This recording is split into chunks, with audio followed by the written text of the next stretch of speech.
সেই জায়গাটার সামনে নির্বাচন। আমরা আশা করছি যে এই নির্বাচনের মধ্য দিয়ে আমরা একটা গণতান্ত্রিক একটা অবস্থায় পৌঁছাবো, যেখানে গেলে আমাদের সমস্যাগুলোর সমাধান করে আমরা একটা নতুন করে একটা বাংলাদেশ রাষ্ট্র তৈরি করব। কাজও হয়েছে অনেক, আমরাও কাজ করেছি। আমরা যখন আন্দোলন করছিলাম তখনই আমরা এই রাষ্ট্র সংস্কারের রূপরেখা দিয়েছিলাম। প্রথমে ম্যাডাম দিয়েছিলেন 2016 সালে ভিশন 2030।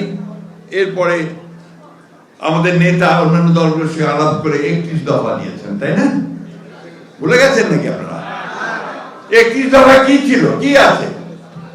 আজকে যে সংস্কারের কথা বারবার বলা হচ্ছে, পত্র পত্রিকা রেডিও টেলিভিশন খুব প্রচার হচ্ছে, প্রধান উপদেষ্টা থেকে সমস্ত উপদেষ্টারা নেমে গেছেন প্রচারণায়, ভালো কথা। যেটা আমরা বলেছি 22 সালেই আমরা এই সংস্কারের কথা বলেছি। আমরা যা যা বলেছি সবগুলো আজকে এখানে আছে। সুতরাং এই সংস্কার দিয়ে আবার আমাদেরকে প্রশ্ন করে অনেকে, আপনারা কি সংস্কার পক্ষে না বিপক্ষে? এটা তো আমারই সন্তান, আমি তো তার জন্য প্রাণ দিতে পারি। এই যে জিনিসগুলো সবসময় আপনারা বিভ্রান্ত করার চেষ্টা করা হয়।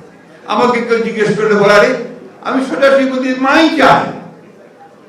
সুতরাং সংস্কার যেটুকু হয়েছে, যেখানে একমত হয়েছি সমস্ত রাজনৈতিক দলগুলো, অবশ্যই সেটা আমাদের হ্যাঁ আছে, না নাই।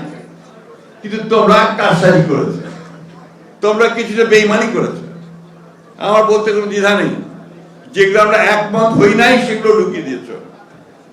তারপরে আমরা কিন্তু মেনে নিয়েছি যে ঠিক আছে, দেশের বৃহত্তর স্বার্থে, জনগণের বৃহত্তর স্বার্থে আমাদের কাছে যেটা গ্রহণযোগ্য হয় সেটাও আমরা মেনে নিয়েছি। ঠিক আছে, পরে পার্লামেন্টে গিয়ে দেখা যাবে।